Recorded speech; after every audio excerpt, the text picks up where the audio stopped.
सही सोच का नतीजा, राइट थिंकिंग रिजल्ट। कहा जाता है कि जितनी बड़ी सोच हमारी होगी उतना ही ज्ञान का विस्तार भी होगा, यानी हमारी सोचने समझने की शक्ति अन्य लोग से अधिक होगी, जिससे हम हर समस्या को आसानी से पार कर सकते हैं। एक बार एक गांव में एक सरपंच जी रहते थे। उनकी प्रखर बुद्धि से उन्हें जाना जाता था। पूरा गांव उनका सम्मान करता था तथा गांव की खुशहाली के लिए सरपंच जी खूब मेहनत करते थे।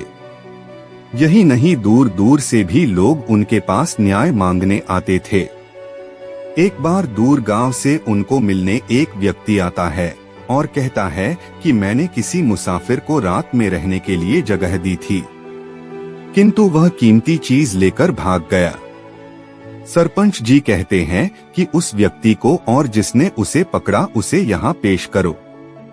दूसरे दिन दोनों को पेश किया जाता है।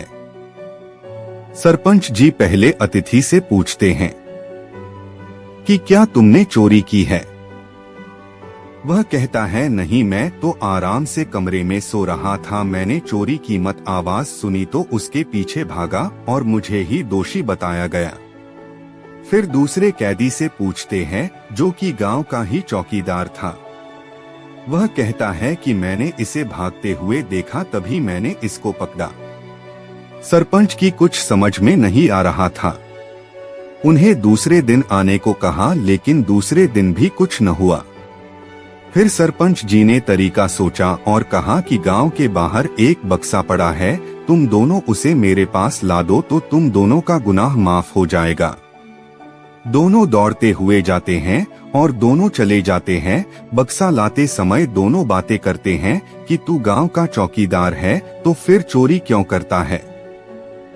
तब तक चौकीदार कहता है कि मैं तो चोरी कर रहा था, तो तुमने मुझे पकड़ा क्यों? फिर दोनों पहुंच जाते हैं और कहते हैं, इसमें इतना भारी क्या है? सरपंच जी बक्सा खोलते हैं तो उससे एक आदमी निकलता है। वह आदमी सब कुछ कहता है जो उसने सुना था। आखिर चौकीदार को सजा होती है और अतिथि को सम्मानित किया जाता है। आखिर सरपंच जी की सोच ने एक सही फैसला सुनाया, जिससे वह अतिथि निर्दोष साबित हुआ। इसीलिए कहा गया है कि सोच बड़ी होनी चाहिए, उससे हर समस्या के हल निकल जाता है।